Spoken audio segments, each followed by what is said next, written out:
Something wonderfully magical is in the air, isn't it? Yeah. You know, we're feeling it here in this arena, but it's spreading all across this country we love. A familiar feeling that's been buried too deep for far too long. You know what I'm talking about. It's the contagious power of hope. The anticipation, the energy, the exhilaration of once again being on the cusp of a brighter day. The chance to vanquish the demons of fear, division, and hate that have consumed us and continue pursuing the unfinished promise of this great nation, the dream that our parents and grandparents fought and died and sacrificed for. America, hope is making a comeback. Yeah.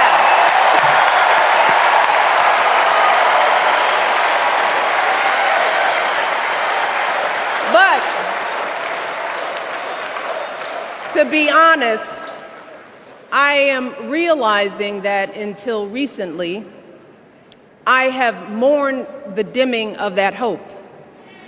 And maybe you've experienced the same feelings, that deep pit in my stomach, a palpable sense of dread about the future. And for me, that mourning has also been mixed with my own personal grief.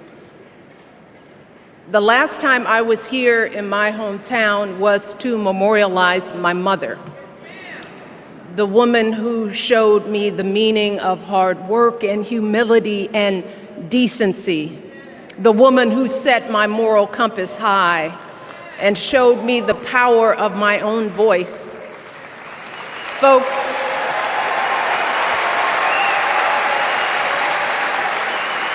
I still feel her loss so profoundly. I wasn't even sure if I'd be steady enough to stand before you tonight, but my heart compelled me to be here because of the sense of duty that I feel to honor her memory and to remind us all not to squander the sacrifices our elders made to give us a better future. You see, my mom, in her steady, quiet way, lived out that striving sense of hope every single day of her life. She believed that all children, all people have value, that anyone can succeed if given the opportunity. She and my father didn't aspire to be wealthy. In fact, they were suspicious of folks who took more than they needed.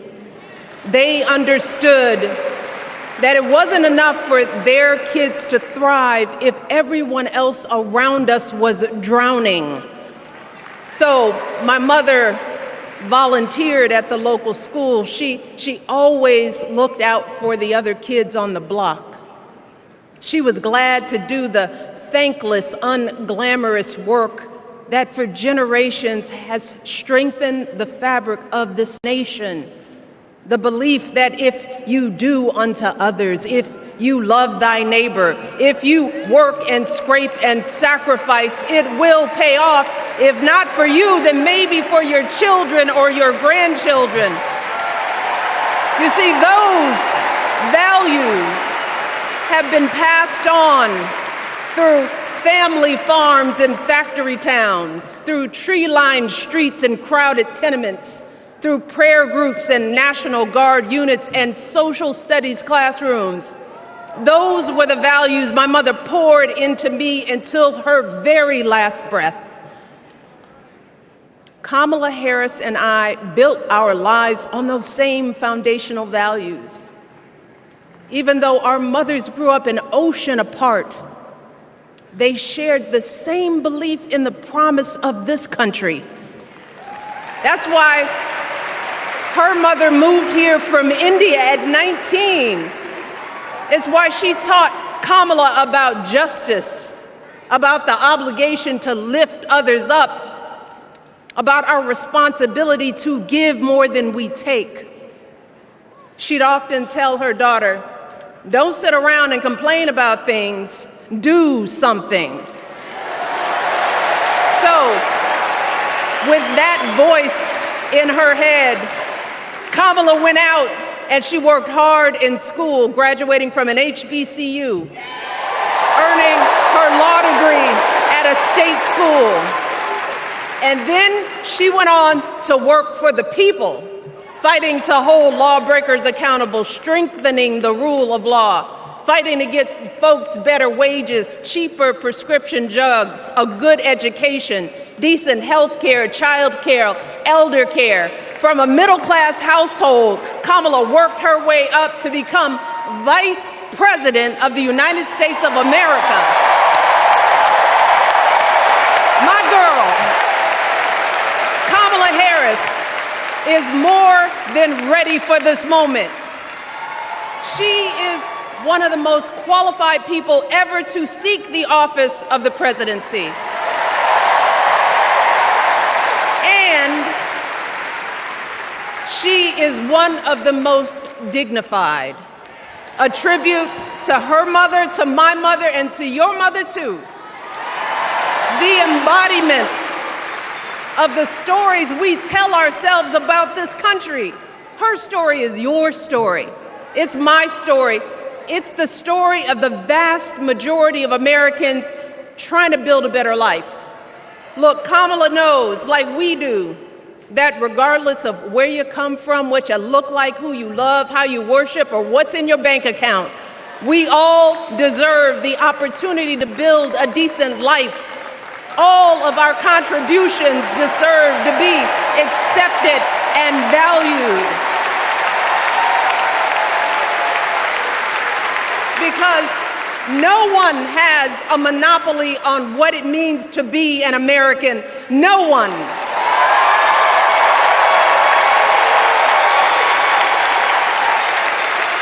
Kamala has shown her allegiance to this nation, not by spewing anger and bitterness, but by living a life of service and always pushing the doors of opportunity open to others.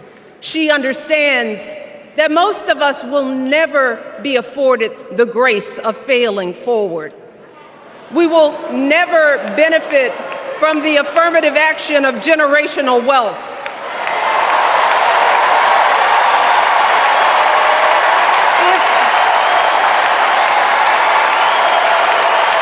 If we bankrupt a business or choke in a crisis, we don't get a second, third, or fourth chance. If things don't go our way, we don't have the luxury of whining or cheating others to get further ahead. No. We don't get to change the rules so we always win. If we see a mountain in front of us, we don't expect there to be an escalator waiting to take us to the top. No. We put our heads down. We get to work. In America, we do something. And throughout her entire life, that's what we've seen from Kamala Harris. The steel of her spine, the steadiness of her upbringing, the honesty of her example, and yes, the joy of her laughter and her light. It couldn't be more obvious. Of the two major candidates in this race, only Kamala Harris truly understands the unseen labor and unwavering commitment that has always made America great.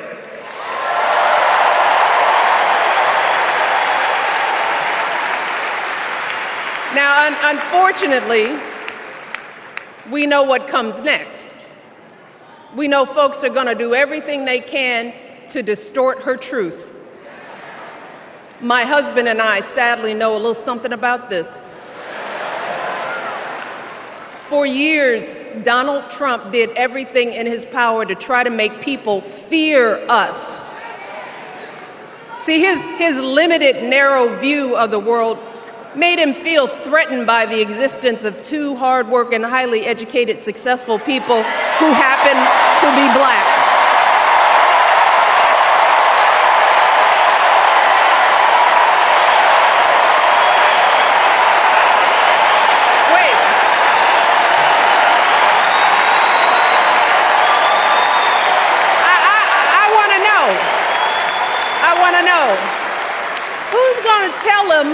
Who's going to tell him that the job he's currently seeking might just be one of those black jobs?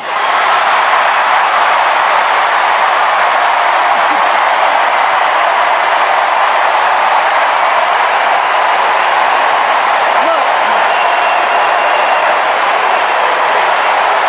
it's his same old con. His same old con. Doubling down on ugly, misogynistic, racist lies as a substitute for real ideas and solutions that will actually make people's lives better. Look, because cutting our health care, taking away our freedom to control our bodies, the freedom to become a mother through IVF like I did, those things are not going to improve the health outcomes of our wives, mothers, and daughters. Shutting down the Department of Education, banning our books, none of that will prepare our kids for the future. Demonizing our children for being who they are and loving who they love, look, that doesn't make anybody's life better.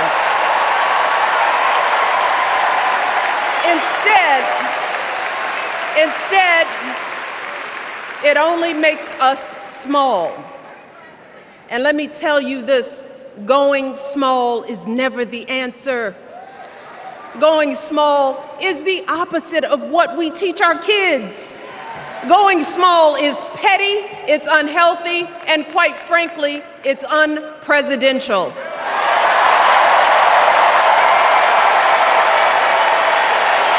So,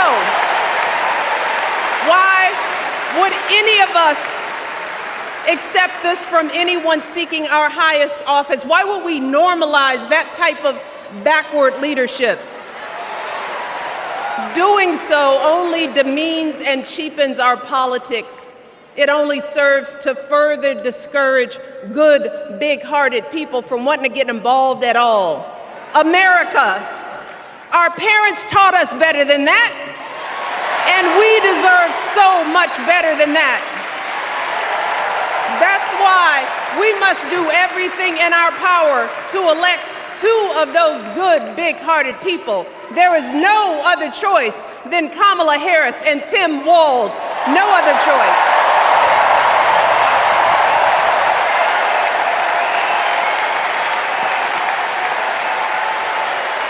But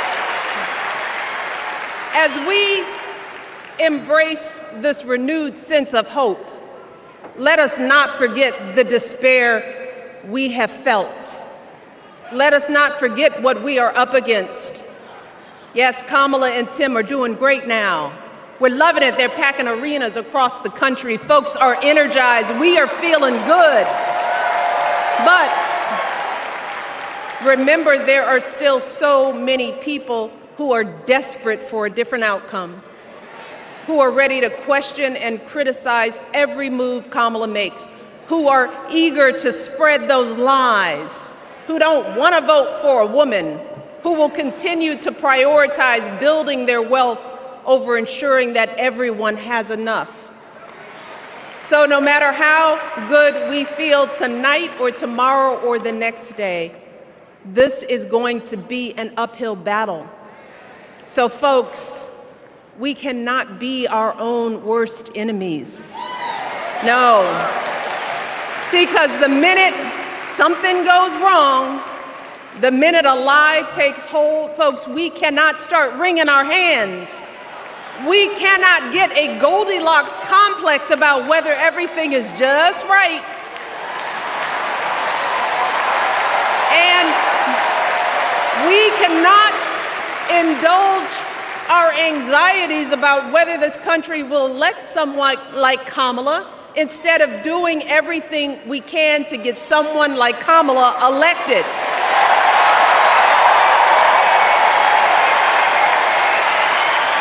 Kamala and Tim, they have lived amazing lives. And I am confident that they will lead with compassion, inclusion, and grace. But they are still only human. They are not perfect. And like all of us, they will make mistakes. But luckily, y'all, this is not just on them. No, this is up to us, all of us, to be the solution that we seek. It's up to all of us to be the antidote to the darkness and division. Look, I don't care how you identify politically, whether you're Democrat, Republican, Independent, or none of the above. This is our time to stand up for what we know in our hearts is right.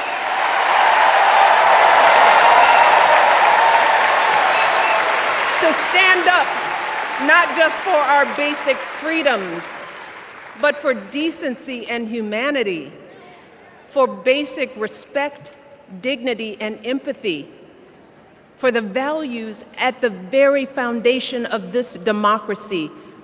It's up to us to remember what Kamala's mother told her. Don't just sit around and complain, do something.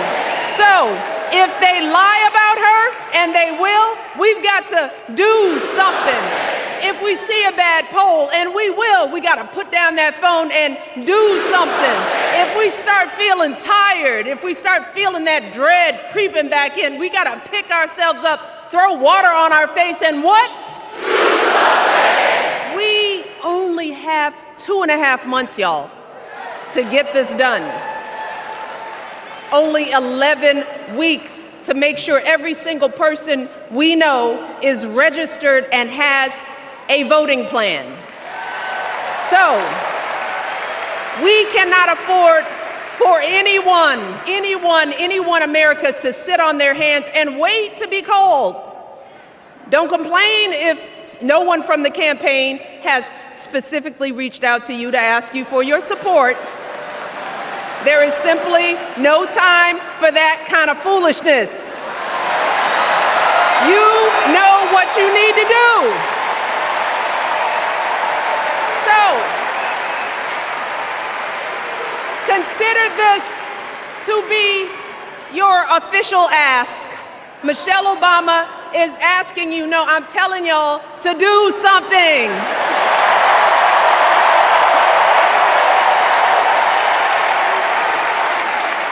Because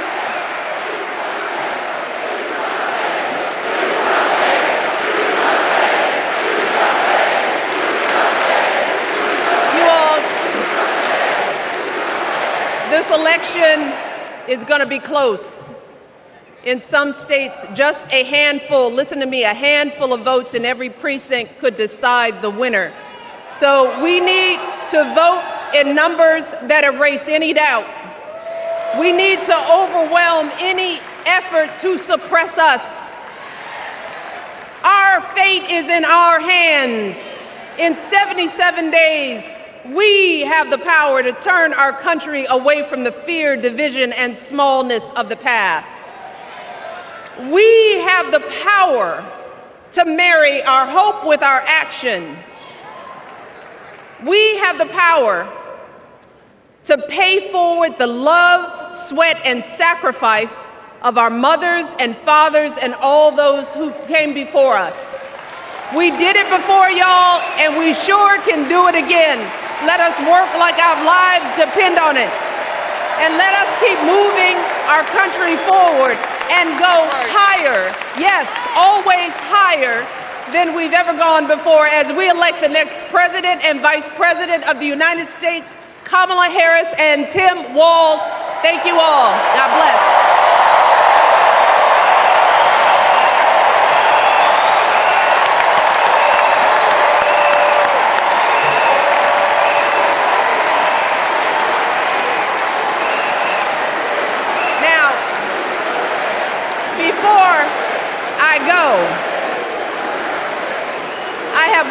job tonight.